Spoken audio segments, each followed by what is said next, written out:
putri kita mudah-mudahan soleh solehah.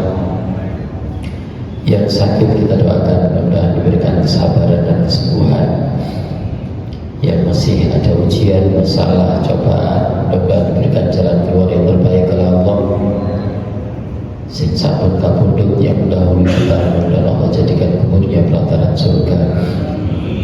Kita semuanya mudah-mudahan istiqomah saat kita memenuhi panggilan Allah nanti, mudah-mudahan kita diambil dalam keadaan husnul khatimah.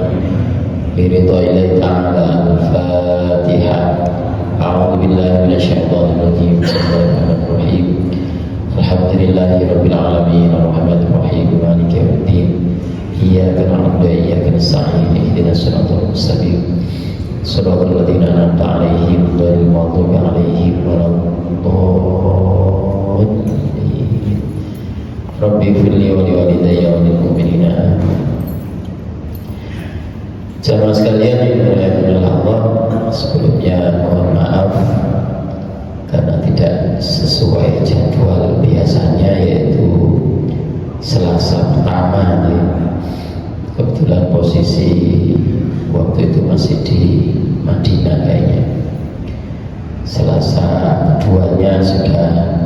Bersyukurlah kita kalau bisa punya amalan yang istiqomah, karena bagaimanapun keistiqomahan itu sangat dimuliakan oleh Allah, sampai-sampai dikatakan lebih mulia daripada 1000 kekeramatan gitu. Makanya alhamdulillah mengaji fikih yang kita baca tiap pertemuan ini mudah-mudahan menjadi tambahan ilmu yang barokah dan manfaat insyaallah.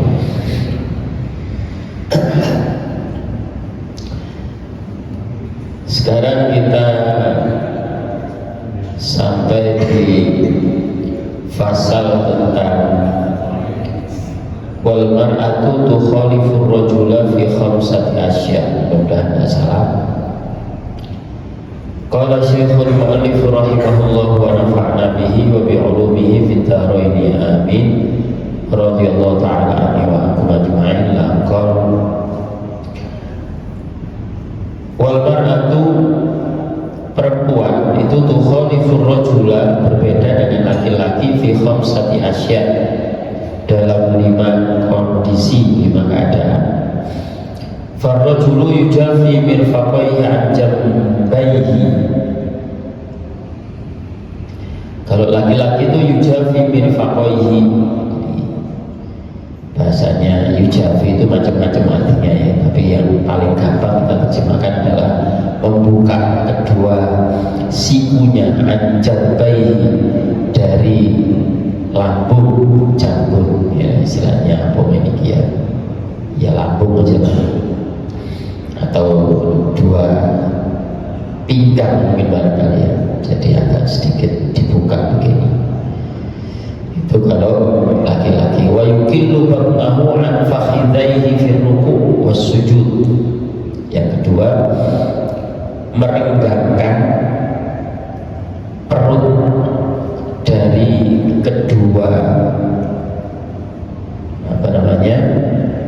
paha. Fakh itu paha. Jadi maksudnya rotok berkungkung ya. Di sujudnya itu agak sedikit. Kalau perempuan itu tak tumbuh, merapatkan mirfak, sikunya dirapatkan ini. Walaupun nanti sekali lagi jangan bisa baca di kecil-kecil aja ya, rahmatullah fi khilafil a'imah itu ya, ada sebagian imam mazhab yang tidak mengharuskan itu. Perempuan boleh apa sujudnya menatap ini boleh ya. Pasti ada maksud dan fungsinya yang bapak-bapak nggak usah bayangkan ya. Jadi kayak Imam Ahmad bin Hanbal itu berpendapat tidak sunnah merapatkan tatum itu merapatkan 2 siku. Terus wa tahfatu sautaha bi hadratir rijalil ajanib, melangkan suara ketika ada orang-orang laki lain. Jadi suaranya karena dianggap nanti bagian dari aura Wa idza nabaha syai'un fi sholati saffaqat. Kalau ada kesalahan memperingatkan itu saffaqat. Tepuk tangannya begini. Bukan begini ya. Gini nih kaffafat. Saffaqat tuh gitu. Gitu. Ya. Cuma ya ini antara imam dan makmumnya untuk sama-sama peka. Kalau subhanallah kan mungkin barangkali sudah sensitif lah. Tapi kalau nanti imamnya misalnya imam perempuan ya, gak peka, atau mungkin imam laki-laki yang diimami perempuan, terus imamnya melakukan kesalahan terus ditepui gini, mungkin kan kita gak sensitif. Gak sensitif gitu tuh ya wis ya gak apa-apa selama yang ditinggalkan bukan rukun. Misalnya kan kemarin kan kita kenal ya yang berefek sujud sahwi itu kan sunnah abad. Kalau sunnah hayat kan gak berefek. Ya masih ingat ya pembagian sunnah pelajaran terakhir kemarin ya. Selain tahiyat awal dan qunut itu namanya sunnah abad, yang lainnya sunnah hayat gitu ya. Artinya sunnah abad itu apa sih kalau dinamakan abad? Ya kalau ditinggalkan disunahkan sujud sahwi. Tapi seandainya tidak sujud sahwi pun tidak apa-apa. Hukum jadi sujud sahwi itu juga sunnah gitu ya. Atau mungkin karena ragu rakaat, salahan menghitung rakaat. Sebenarnya secara rumusan kan Nabi pernah mengalami itu dan tidak sujud sahwi itu pernah juga.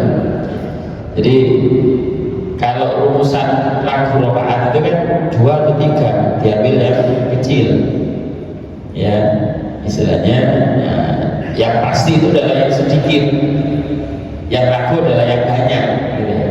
Saya sudah 4 atau 3 pasti 3-nya sudah, 4-nya yang ragu. Ini ketambahan rezeki mulai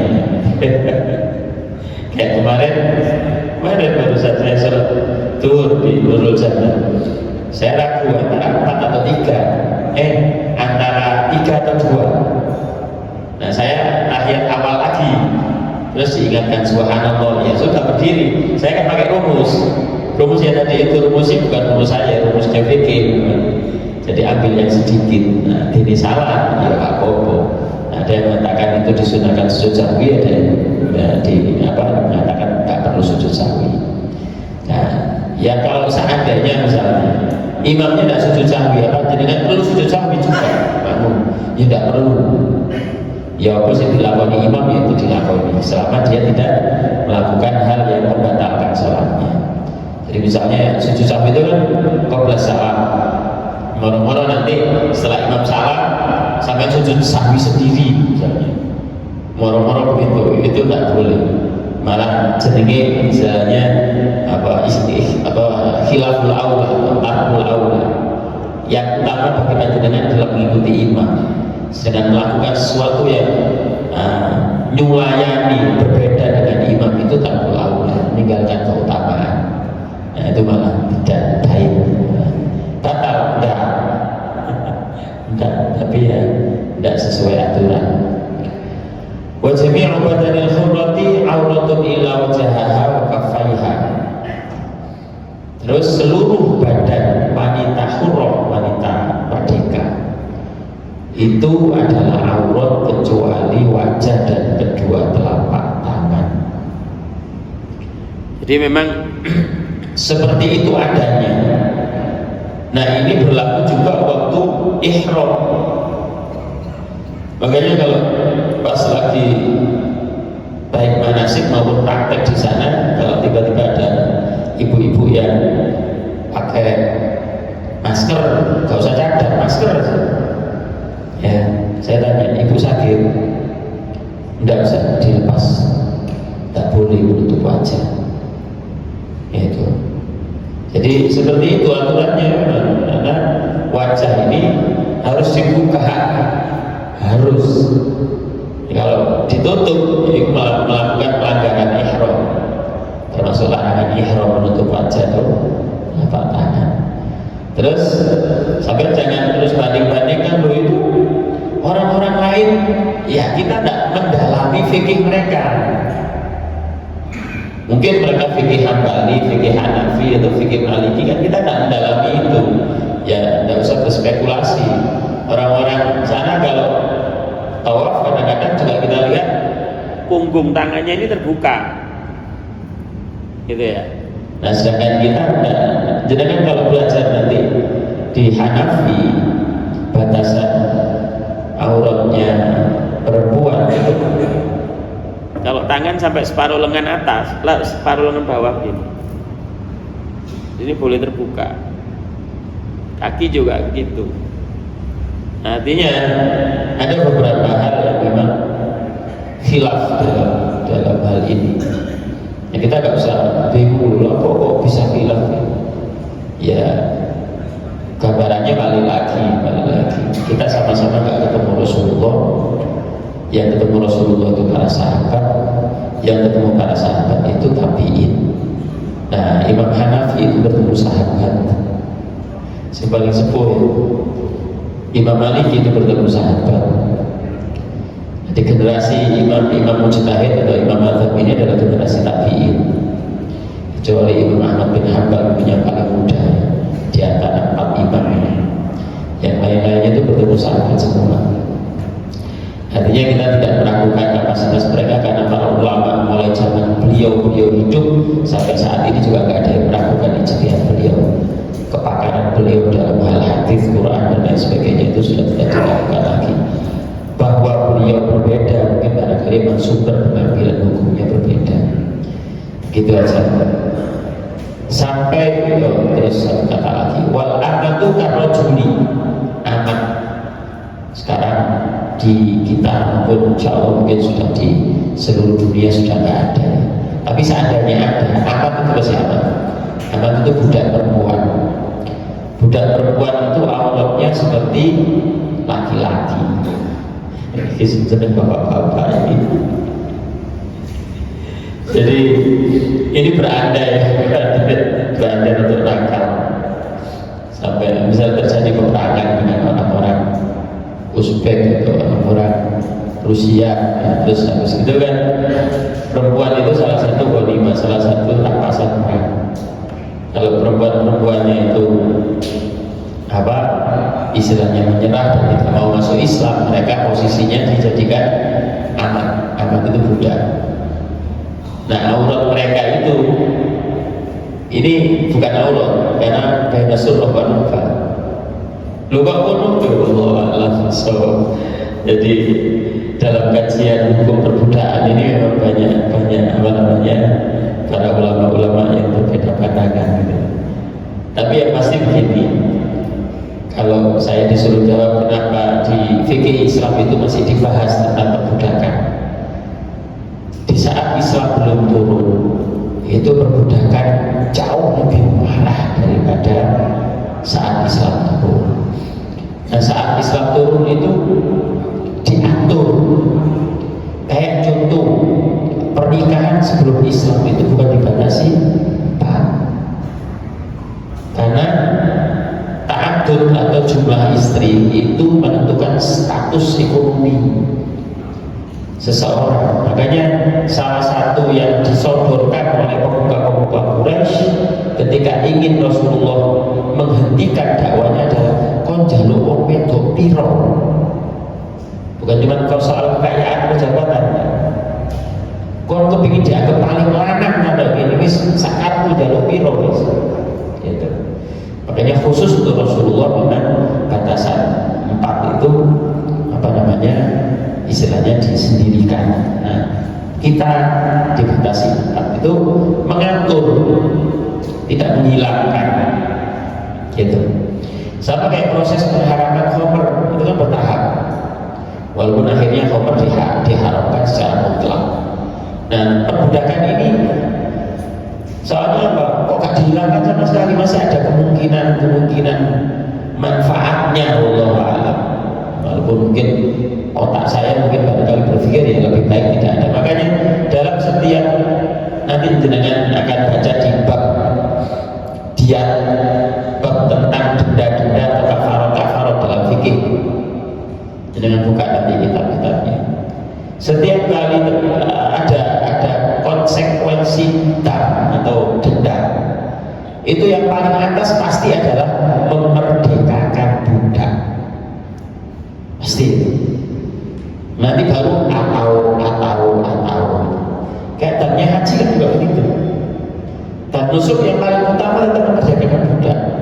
Kalau tidak begitu nanti baru menyembelih. Kalau nggak gitu baru bersedekah. Kalau nggak gitu baru puasa. Begitu. Jadi itu aturan Islam yang saat itu memang kondisi masyarakat Quraisy masih syarat dengan perbudakan. Kita tahu lah salah satu sahabat yang istimewa yang akhirnya dari posisi budak menjadi sahabat dekatnya Rasulullah adalah sahabat Bilal, sahabat kita. Oke, dari situ tentang perbedaan laki-laki dan perempuan, barangkali ada pertanyaan. Nanti baru tambah lagi. Ada jelasnya. Faslun walladhi yubtilu sholata ahada asyara syai'an, yang membatalkan sholat itu ada 11 hal. Al-kalamul amdu, al-kalam itu kalam gitu, jadi saya terjemahkan kalam, nanti baru diterjemahkan detailnya. Al-kalam atau kalam, al-amdu sengaja. Dalam definisi jurumiyah kasarnya, kalam itu apa sih disebut kalam? Susunan huruf atau rangkaian huruf yang mengandung makna, itu kalam. Jadi kalau misalnya kita ngomong ya, itu sudah mengandung makna benar? Sudah. Atau kalau itu yang paling pendek kayaknya ya kalau dalam bahasa Indonesia. Kalau dalam bahasa Arab itu ada kayak misalnya ro fathah ro gitu, satu huruf dok.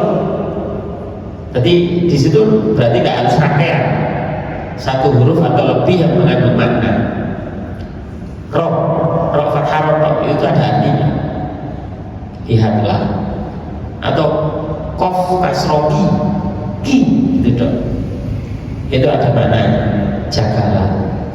Nah kayak begitu itu kalau memang dimaksudkan untuk berbicara atau merespon dan memang sengaja konteks mukhotobnya atau yang diajak bicara itu di luar Allah, misalnya kasarnya kayak gitu, maka itu disebut sebagai kalam amdan atau kata-kata atau kalimat atau ngomong dengan sengaja. Dan di sini ulama-ulama yang berhati-hati sekali itu sampai mereteli sholat. Contoh yang paling umum adalah kesalahan-kesalahan bacaan dalam sholat itu dikategorikan kalam amdan atau al-kalamu amdu. Misalnya panjenengan membaca amin tapi begini, amin pakai tasdid, itu dianggap kalam amdan. Atau kak hamzah amin kepingin fasih tapi salah gitu. Atau menghilangkan man amin, itu kalau ulama-ulama yang keren-keren itu termasuk membatalkan. Satu lagi, sami Allahu liman hamidah, harusnya kan sami'allah, sami'a'ain, sami'allahu liman hamidah, pakai ain, pakai hamzah, itu sudah masuk kategori kalam al-abdu. Jadi begitu.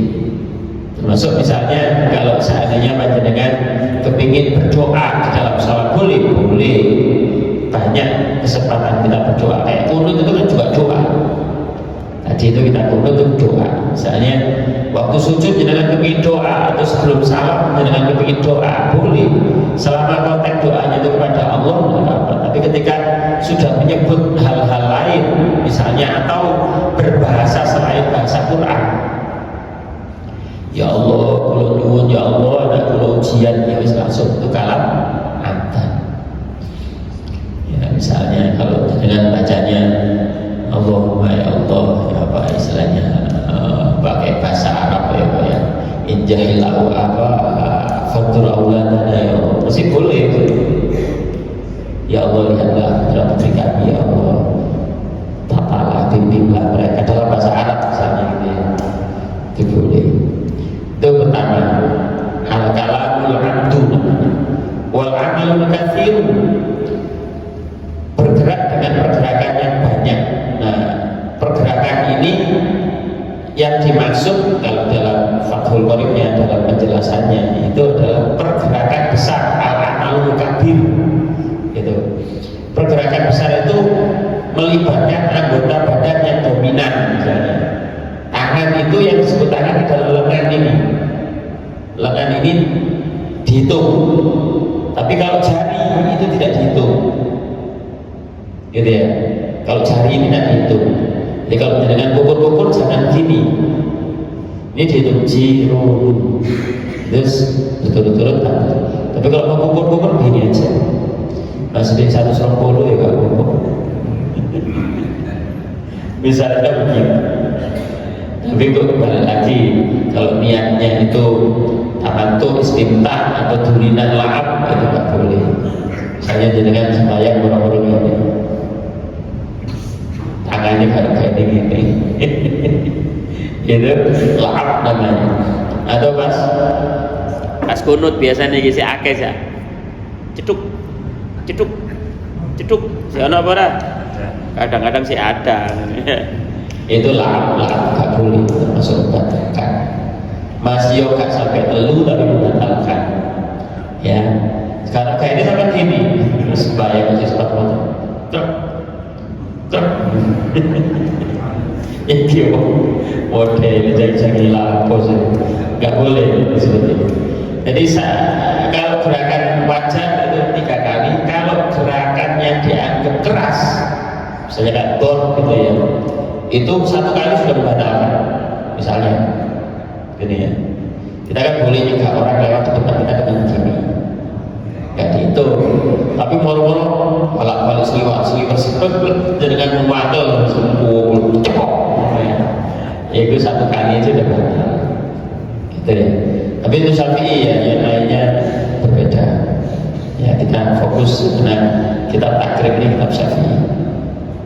Wal hadatsu hadat itu otomatis kemarin kita sudah belajar tentang penyebab hadat itu apa saja ya. Sing sering itu misalnya orang-orang yang sudah mulai klaimnya sudah mulai harus diperiksa, moro-moro koyo trik, moro-moro koyo duk. Nah ini apa?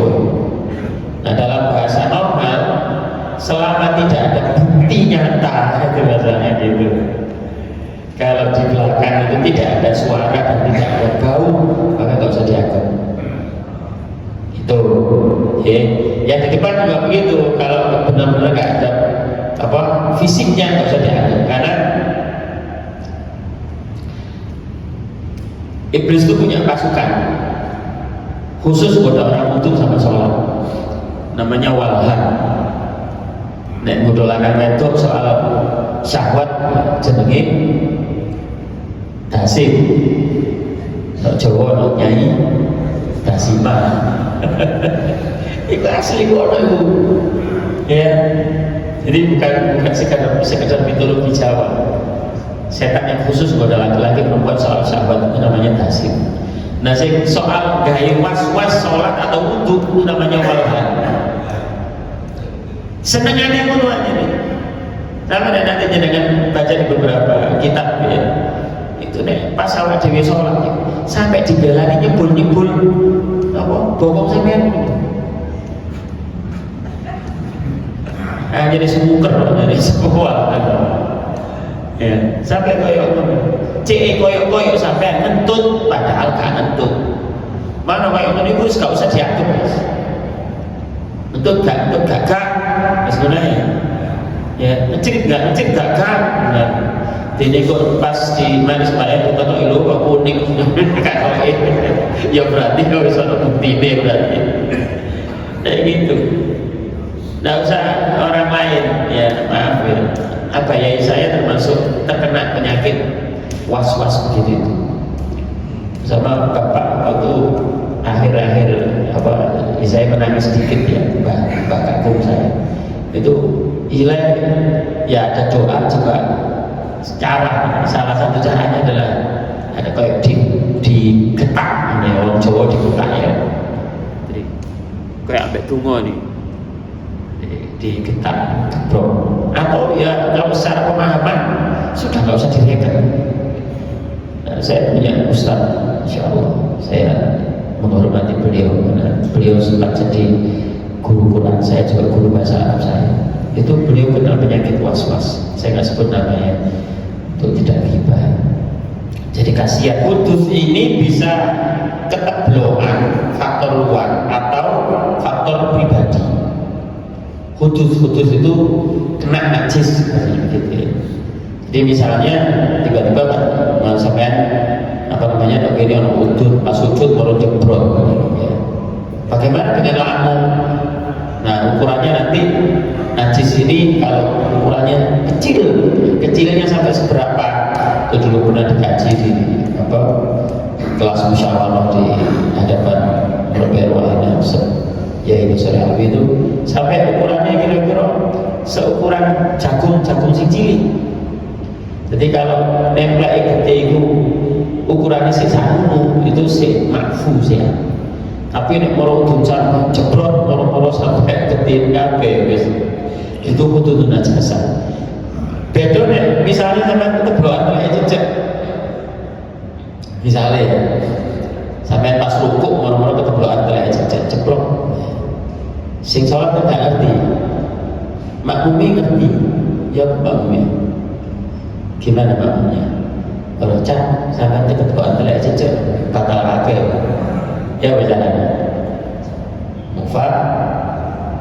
mufaroko sampai yang tahu imamnya kena najis begitu, itu sampean wajib mufaroko. Apa sih mufaroko itu? Niat memisahkan diri dari jamaah begitu. Sama kayak misalnya dengan imamnya kebetulan celonoan pas sujud ya ketok lah kok cedelo burine kebuka suwe imam gak kroso isi-isi sidik gak kroso deh sampai nyunting teko buri moro-moro lah kok awe-awe ngono. Nah kayak gitu itu jenengan wajib mufaraqah, gak boleh dengan ikut berjamaah dengan imam yang batal. Loh imamnya batal kena najis kok atau terbuka aurat, tapi dia nggak tahu, kan nggak tahu, hukumnya nggak tahu kan nggak apa-apa. Beliau yang nggak tahu itu nggak apa-apa, makmum yang lainnya nggak tahu nggak apa-apa, jenengan yang tahu wajib mengambil sikap. Nah sikap ketika berada dalam jamaah dalam mufaraqah, jenengan melanjutkan sholat munfarid namanya, sholat sendirian. Ya apa caranya kalau dalam barisan? Jenengan hanya disunahkan mentelat sedikit, menerlambatkan diri sedikit dari makmum yang lain yang tidak tahu. Makmumnya Allahu Akbar, jenengan baru nyusul Allahu Akbar. Sami Allah liman hamidah, makmum biasanya sami Allah liman hamidah, jenengan baru nyusul sami Allah liman hamidah. Di sekitar sini saya sering mufaraqah, ada di salah satu masjid, saya tidak sebut ya, karena imamnya salah bacaan, fatal kesalahannya, dan kesalahannya di surah Al-Fatihah. Jadi bacaannya serius. Siratal ladzina an'amta 'alaihim ghairil maghdubi 'alaihim. Itu saya mufaraqah saya. Nah, ketika saya mufaraqah padahal saya di belakang beliau, ya sudah, itu tadi saya tidak perlu terus sukof pamer ke yang lainnya. Nah, saya cukup menerlambatkan diri sedikit dibanding makmum yang lain, dan dalam hati saya sudah berniat mufaraqah. Kalimatnya ya kok, ya saya niat mufaraqah untuk lahir. Gak usah doa-doa, niatnya hati-hati mufarokoh ya, saya niat sholat sendiri atau saya niat tidak berjamaah, gitu. Itu caranya ya, dalam sholat. Dan itu lanjut misalkan perlu terus mengulang sholat dan sholat dengan sah. Wa insyaful aurat, terbukanya aurat.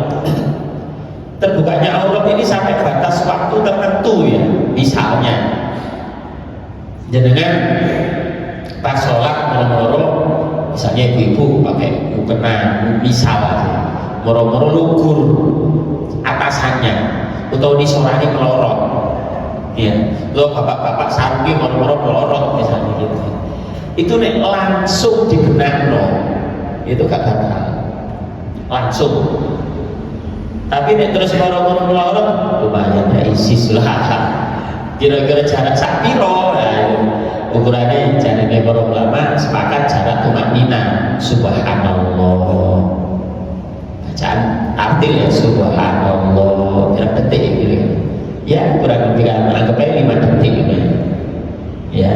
Kalau nggak segera ditutup itu namanya kasful aurat atau inkishaful aurat, terbuka aurat. Tapi kalau langsung itu tetap sah gitu. Wa taghyir niat, ya berikutnya berubah niat, tahyir.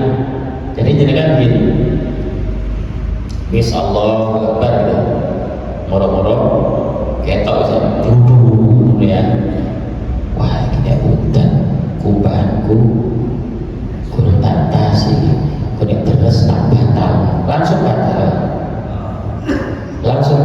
itu tahyir niat.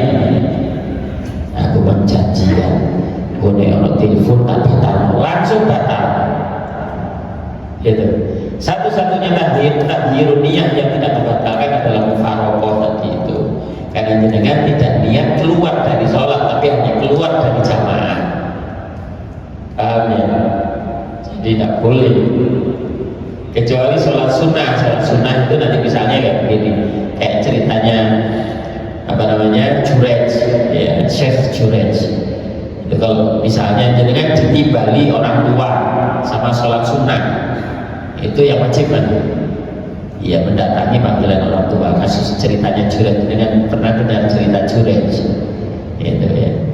Jadi kalau misalnya ada tamu misalnya memang penting gitu ya, jenengan sholat sunnah, itu jenengan boleh membatalkan sholat.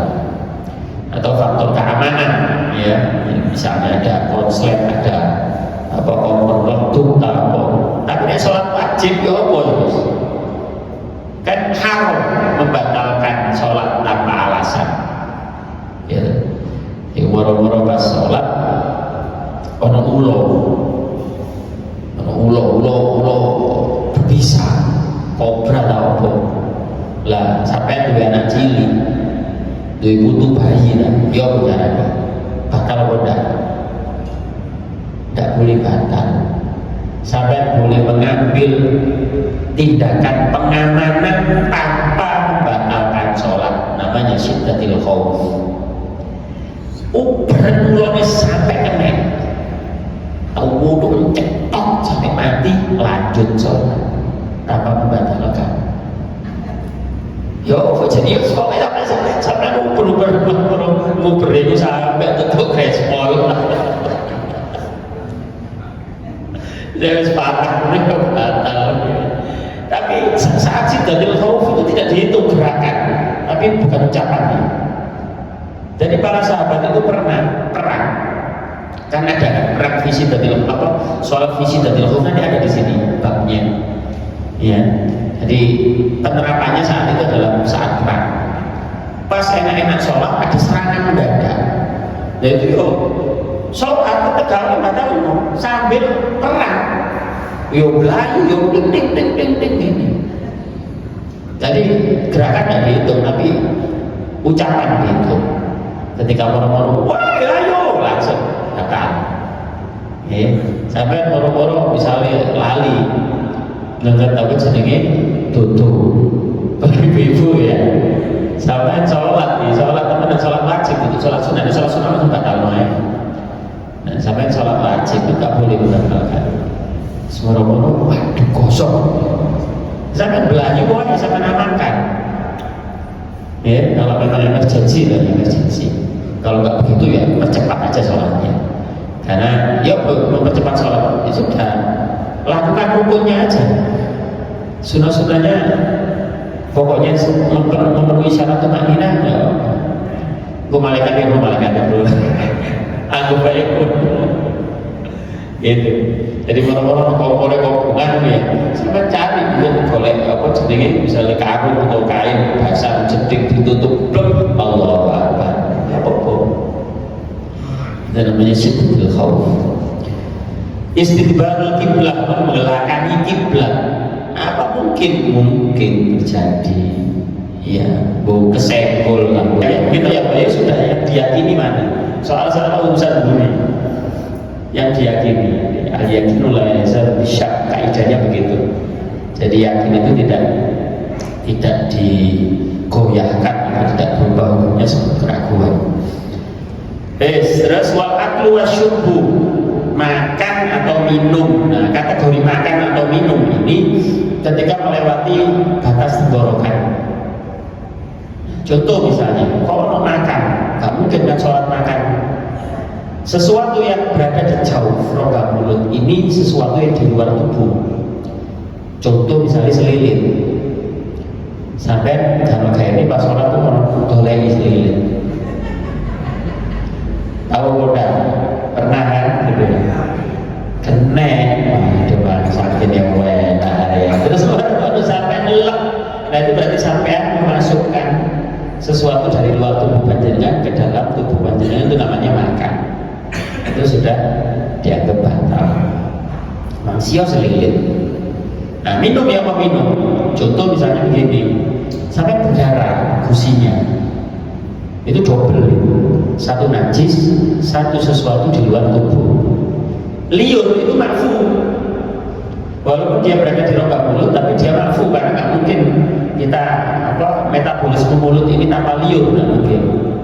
Tapi ketika liur ini sudah bercampur dengan benda lain, maka dia ada unsur lain yang di luar makfu tadi itu, misalnya darah, atau mungkin sampai pastikan gigi kurang bersih, atau sampai mari mau BS campur rasanya si ono, gitu ya. Terus sampai lelak, lalu sedikit minum, atau ingus. Ingus itu sesuatu dari luar tubuh. Ya, dari rongga hidung sini turun kan. Nah kalau dia langsung jalan, langsung gak masalah. Tapi kalau mampir dulu ke rongga mulut, terus mau sampai ngelok, dia mentolol. Dan itu sampai dianggap minum, gitu ya. Yes. Terus yang berikutnya wal kohkoha. Kohkoha itu gelegean itu masuk membatalkan. Ini untuk ketat ini, akrib ini. Gelegean itu karena dia mengeluarkan udara dari lambung. Lah udara dari lambung itu para ulama sepakat dia najis. Udaranya najis, Allah alam. Biasa nih gelegean itu disertai cairan. Gitu betul. Karena jenengan pas gelegean itu kan di dalam lambung kita kan dibagi tiga, keras, cairan, terus udara. Jadi lambung jenengan itu dibagi tiga. Ini bagian yang istilahnya makanan-makanan yang padat, terus ini cairan, yang paling atas itu gas lah, istilahnya udara. Ketika sampai kekenyangan, ya, ini gas sama cairannya ketekan, naik. Makanya ketika sampai takjil kuatkan, ya, itu kan sering kadang-kadang waktu rukuk atau sujud orang masih metu.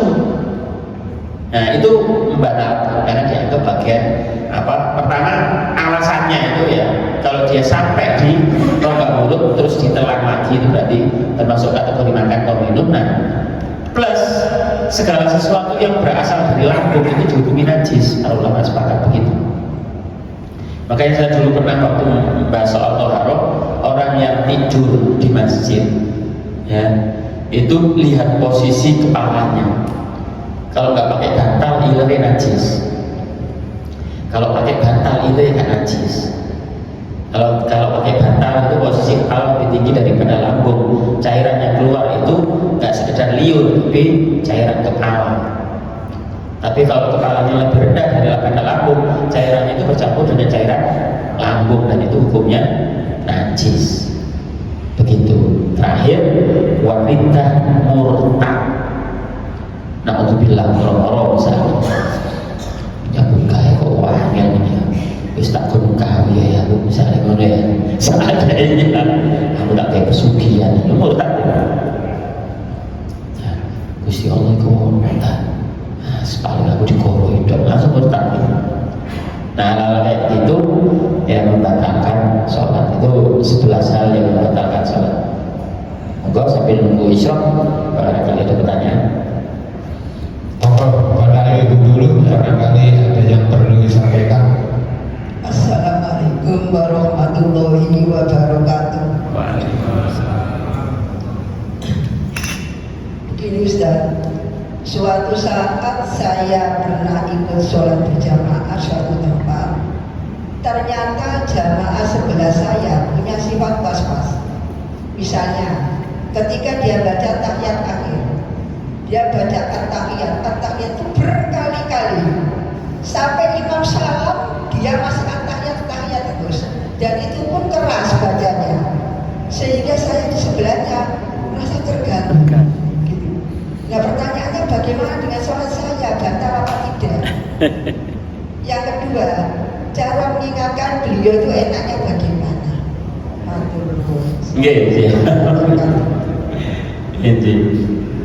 Jadi memang was-was itu ya repot ya. Dipaidu ya opo, gak dipaidu ya opo gitu ya. Karena was-was itu sifatnya kan psikologi, bukan penyakit fisik gitu ya. Kalau diingat atau ditegur secara nggak pas gitu pasti nanti agak ada problem gitu ya. Jadi mungkin barangkali yang pertama saya jawab untuk was-wasnya ini ya, mengingatkannya mungkin kalau dengan cukup dekat ya diingatkan, nanti dibimbing ya. Saya masih ya tadi itu mbak saya akhirnya dituntut sama bapak saya, akhirnya bisa di akhir hayat beliau itu hilang penyakit was-was waktu wudhu terutama. Mbak waktu itu mengalami itu gitu ya. Jadi cara mengingatkannya harus tepat dan memang pelan-pelan, tidak bisa langsung karena itu penyakit mental dalam tanda kutip ya, penyakit psikologis. Terus bagaimana hukum orang yang ada di dekat orang yang was-was ini ya? Secara prinsip, kenapa kok taswis bahasanya dalam fikih itu taswis? Mengganggu orang dalam sholat itu hukumnya haram. Contoh taswis sampai bersuara begitu, itu taswis gitu. Itu hukumnya nggak boleh, haram. Itu macam biasa ya. Atau misalnya yang umum-umum ini, sampai pakai pakaian yang bermotif, itu taswis juga ya. Kalau tulisannya misalnya tulisannya aku baru dapat akta cerai, sekarang aku kosong loh. Nah, itu si jamaah nunggu ini tak bingung gitu. Misalnya begitu, alhamdulillah. Ya kadang-kadang kan mata kita ini apa ya, nakal gitu ya. Jadi tulisan, gambar, motif atau apa itu bisa menjadi penyebab taswis, tidak hanya suara. Nah hukumnya bagaimana? Dia, para ulama sepakatnya, dia hanya melakukan kefasikan atau perbuatan yang menyalahi dosa, ya, tapi tidak membatalkan. Kalau pertanyaan pertama tadi bagaimana sholat saya? Sholatnya dengan tetap sah, tapi karena jenengan tidak fokus alias terganggu, ya karena ada yang mengganggu tadi itu, ya jenengan hanya tidak khusyuk dan itu mengurangi keutamaan panjenengan gitu aja. Nah bagi orang yang taswis kalau disengaja dosa, tapi kalau itu penyakit ya nanti dibimbing orang yang kayak begitu. Ya, jadi kasihan memang orang yang taswis itu tak bisa serta-merta langsung bisa ngilangi mangel karena itu penyakit psikologi. Ya kayak orang ini loh, digetak kalau kagetan itu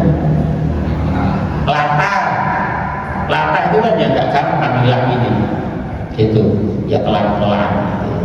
Atau kalau enggak ya harusnya beliau ngapunten ya, bagaimana kalau jenengan di belakang atau jenengan di pojok supaya tidak terganggu. Wis taswise ku wonten kok tengah-tengah bisa. Kuape kerungu wae sebelah ini. Ngeten nggih, Bu. Dari masalah gelegean. Kalau orangnya itu sering sekali sholat nggak dia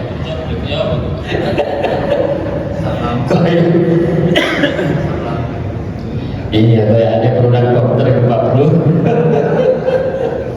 Yang ini, koh-kohah ini saya menemukannya salah satunya yang paling kitab yang paling sederhana di Takrib.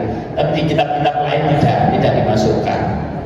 Karena tidak setiap gelegean ini berefek mengeluarkan cairan atau mengeluarkan udara.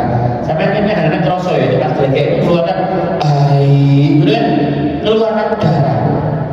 Nah, ada yang mengatakan udara ini tidak sama dengan yang keluar di dubur, walaupun sama-sama asalnya. Cuma dubur kan jelas-jelas disebut kubul. Dubur itu saluran ekskresi, saluran pengeluaran, dan itu dihukumi membatalkan. Tapi ini kan tidak. Ada ulama yang memperdebatkan itu, sehingga kalau gelegeannya tidak disertai cairan itu tidak membatalkan. Saya mengambil hukum koh-koha yang begitu. Tapi kalau mengeluarkan cairan dan terus menjenengan tahan, nggak mungkin. Nek pas rakaat terakhir sing sok ditahan pun itu kan najis. Berarti jenengan mengandung najis ya kan, jenengan gusi berdarah. Itu secara otomatis jenengan batal sebenarnya. Tidak usah dibatalkan, jenengan batal. Karena jenengan sama dengan yang tadi hudusun najasa, jenengan terkena najis. Karena kan program mulut itu bagian luar tubuh. Jadi tidak cuma badan luar ini enggak. Ini termasuk bagian luar tubuh. Ketika gusi jenengan berdarah, itu jenengan sama dengan kena najis. Jadi otomatis batal. Nah, gelegean juga begitu. Kalau jenengan keluarkan cairan dari gelegean tadi itu cairan najis, karena cairan dari lambung. Nah, ketika jenengan simpan di dalam sini, jenengan berarti sama dengan kena najis. Jenengan telan wis najis, dihukumi minum, double batal berarti. Itu jawabannya. Ya diobati Pak Bro. Ada lagi? Ngobrol dari Pak barangkali ada. Oh iya benar. Sampai ke TNI, kurang didik.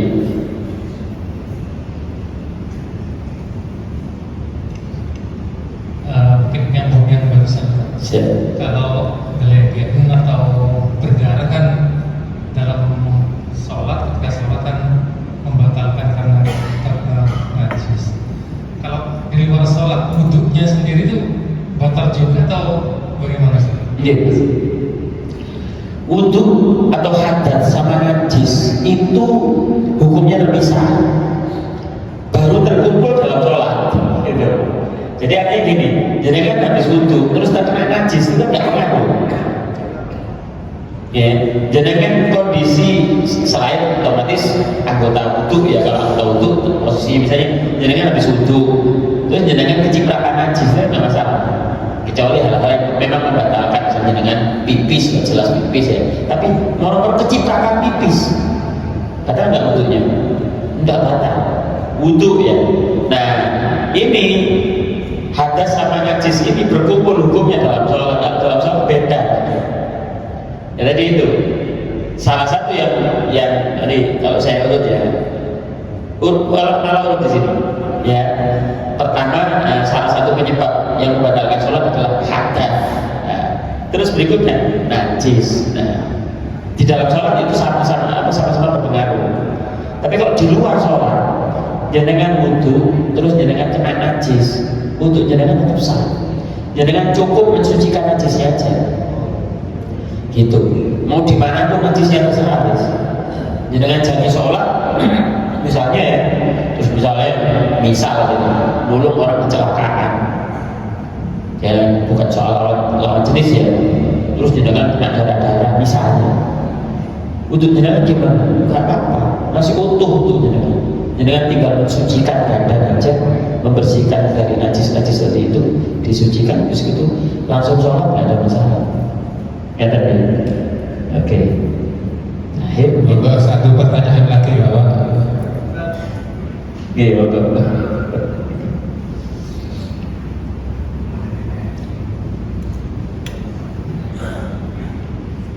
Mohon bertanya Ustaz, kalau kita sakit mulut ada cairan ingus yang cair sampai menetes ke tempat sujud, itu batal atau najis Ustaz? Terima kasih. Ini kok jenengan nyindir pulau nih, pulau saat lagi flu nih. Kalau kok udah balik, nyuwun saya jorok. Ini balik pas ngimami. Saya lagi, selama ingus itu posisinya kita ini ingus otomatis kan dari sini ya. Nah, memang ini posisi kita lagi, saya misalnya flu gitu. Walaupun posisi saya sujud, walaupun ya, nah dalam keadaan sadar, organ tubuh kita ini bisa nyetok beberapa saluran, termasuk misalnya kita minum atau apa itu kan tidak langsung tiba-tiba keliru nang saluran paru-paru atau apa kan begitu ya. Nah, artinya apa? Ingus panjenengan yang keluar dari hidung itu kan dari kepala. Jadi saya katakan sesuatu yang keluar dari kepala hukumnya suci, nggak ada masalah. Baru jadi masalah kalau dia mampir ke rongga mulut, yang kadang-kadang ada yang keluar dari sini, ada yang masuk ke dalam lewat tenggorokan terus mau mampir ke rongga mulut. Nah, yang mampir ke rongga mulut kalau ditelan itu hukumnya seperti dengan minum kan gitu. Nah, bagaimana dengan sujud? Sujud itu posisi kepala kita di bawah, perut kita di atas. Nah, saat kita sadar itu nggak terjadi cairan yang dianggap keluar dari lambung. Kalau sadar, nah gelegean tadi itu beda lagi. Gelegean memang ada efek dari tekanan di diafragma ini sehingga dia mengangkat cairan gitu. Tapi kalau dengan sujud normal, nggak mungkin cairan lambung tiba-tiba keluar. Gitu. Artinya kalau dengan ingusnya yang dari hidung ini nggak masalah, kecuali meler, rene sampai hilang sampai lelek lah itu kayak gimana bisa? Maksud tak perjelas sebenarnya. Cukup ya. Insyaallah besok kita bahas tentang jumlah rakaat, jumlah rakaat supaya mungkin nanti termasuk juga sholat sunnah dan sebagainya. Mudah-mudahan manfaat, mudah-mudahan barokah. Kita akhiri dengan doa, mudah-mudahan kita masuk tergolong orang-orang yang istiqomah dan selalu memperbagus ibadah kita di Bismillahirrahmanirrahim. Allahumma shalli ala sayyidina Muhammad wa ala sayyidina Muhammad alamin. Hamdan syakirin dan alamin. Alhamdulillah fi ni'amika fi mazidah. Ya Rabbana lakal hamdu kama yanbaghi li jalali wajhika wa sallallahu ala sayyidina Muhammadin tibbil qulubi wa dawaiha wa afiyatil abdani wa shifaiha wa nuril salawatiha wa ala alihi wa sahbihi wasallam. Rabbana ya Allah innana sami'na munadiyan yunadi lil imani an aminu bi rabbikum fa amanna. Rabbana faghfir lana dhunubana wa kaffir 'anna sayyi'atina wa tawaffana ma'al abrar. Rabbana wa atina ma wa'adtana 'ala rusulika wa la tukhzina yawmal qiyamah innaka la tukhliful mi'ad. Rabbana 'inna 'ala dzikrika wa syukrika wa husni ibadah. Allahumma rabbana ja'alna wa ahlana wa zawjana wa dhurriyyatina wa awladana jama'atina wa ashabana ta'atina timdatina la tuqawwa huda wa lana min khair wa ja'alna syuhada. Rabbana taqabbal minna innaka antas samiul 'alim ya Rabbana atina fid dunya hasanah wa fil akhirati hasanah wa qina adzabannar jannatan ya aziz ya ghafar ya rabbal alamin. Sallallahu alaihi wa sayyidina Muhammad wa alihi wa sahbihi alhamdulillahi rabbil alamin. Rabbana taqabbal minna bismillahil Fatihah.